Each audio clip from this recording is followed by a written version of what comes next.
जय श्री कृष्णा पे दर्शकों, भाई और बहनों, अस्ट्रो चर्चा में आपका स्वागत है। मैं कुंदन शर्मा आप लोग का हार्दिक स्वागत करता हूं। मेरा आपको स्वागत नमस्कार।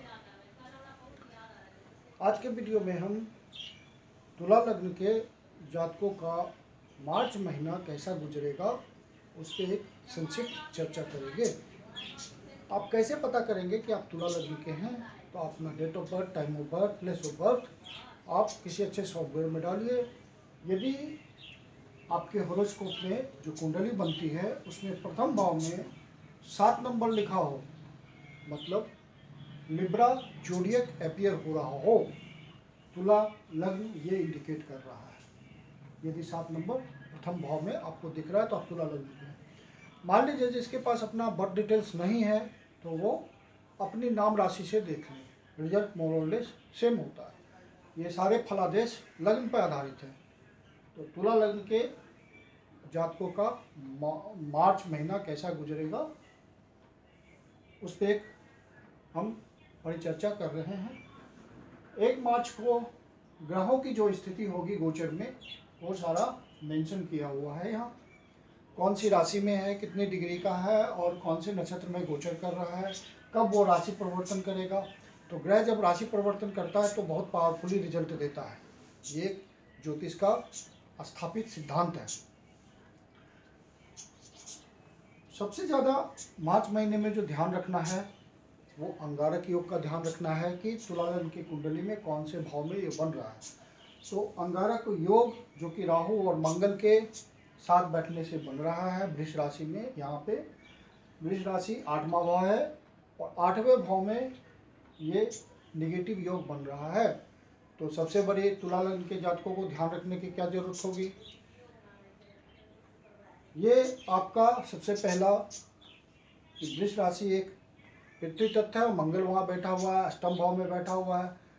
तो आप जिस भी तरह का प्रॉपर्टी में कोई इन्वेस्ट करते हैं या प्रॉपर्टी से रिलेटेड आपका काम है या प्रॉपर्टी खरीदना चाहते हैं, कोई फ्लैट खरीदना चाहते हैं, कोई ज़मीन खरीदना चाहते हैं या बेचना चाहते हैं, तो उससे रिलेटेड आप कोई भी व्यवहार इस महीने नहीं कीजिए, आपको परेशानी हो सकती है। ये ज्योतिष आपको बता रहा है। दूसरी जो आपको सावधानी रखनी है, आपका अपना जो लाइफ पार्टनर है उसके प्रति बहुत केयरफुल रहिए। कोई विवाद नहीं जनरेट कीजिए, नहीं तो ये विवाद चरम सीमा तक पहुंच सकता है और एक उग्रता का रूप ले लेगा।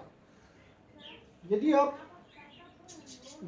किसी बिजनेस में किसी पार्टनर के साथ इन्वॉल्व हैं तो अपने बिजनेस पार्टनर का साथ किसी तरह का विवाद में नहीं फंसना है, नहीं तो वो बहुत ही एक्सट्रीम लेवल तक जाएगा विवाद। यदि आप उसमें उलझ गए तो और उससे आपको बहुत बड़ी परेशानी हो जाएगी।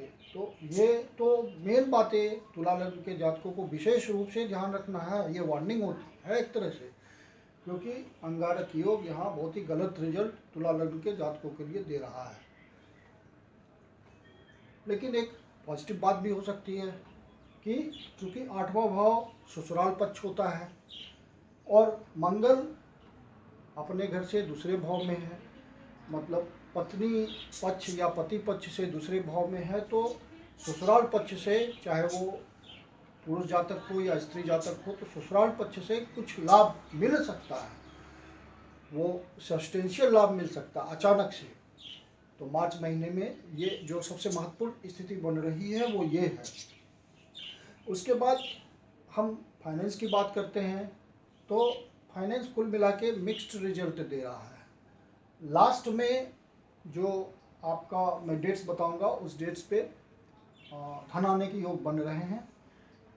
स्टूडेंट के लिए ये बहुत अच्छा समय नहीं कह सकते मार्च महीना, क्योंकि वो जितना परिश्रम करेंगे उतना मिलेगा तो ज़रूर, लेकिन भाग्य का साथ नहीं मिलेगा। तो परिश्रम के अनुसार रिजल्ट आ जाना है। और जो संतान पक्ष है तो संतान पक्ष से लाभ होता दिख रहा है। संतान पक्ष का मतलब ये नहीं कि संतान की प्राप्ति ही सिर्फ है। संतान पक्ष का मतलब ये भी होता है कि संतान से किसी तरह का आपको सुख मिलेगा, उसकी कोई पॉजिटिव बात हो जाए, कोई नौकरी मिल जाए, कोई तरक्की हो जाए, कोई सफलता बिजनेस में मिल जाए, इस तरह का कोई भी संतान पक्ष से सुख मिलने का योग है इस महीने में।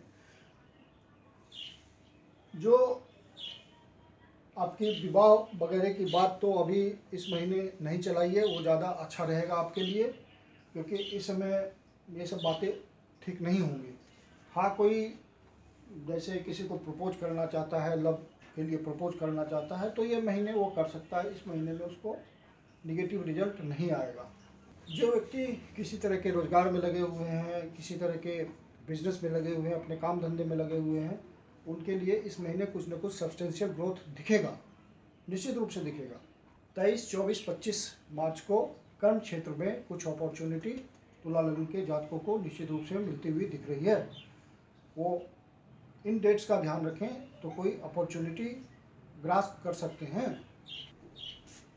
स्पेशली 13 और 14 मार्च को आप ध्यान रखें, कोई पारिवारिक टेंशन हो सकता है, अपने ही बाल बच्चों के बीच कोई उलझन हो सकती है, बिना व्यर्थ का टेंशन हो सकता है, तो उसका ध्यान रखें, व्यर्थ का टेंशन ना पालें। 15 मार्च के बाद जॉब में कोई प्रमोशन आपको मिल सकता है, बिजनेस में कुछ लाभ मिल सकता है, कुछ न कुछ एडवांटेज है 15 मार्च के बाद अपने कर्म में लगे हुए व्यक्तियों के लिए। मार्च महीने के उत्तरार्ध में यदि किसी तुला लग्न के जातक की कुंडली में राहु विशेष रिजल्ट दे रहा है, बहुत ही लाभप्रद है, तो प्रॉमिस कर रहा है, तो इस गोचर में वो टैली करेगा और अचानक से व्यक्ति का जिस फील्ड में वो प्रॉमिस कर रहा है राहु, उस फील्ड में अचानक से उसकी स्टेटस उठ जाएगी, अचानक से।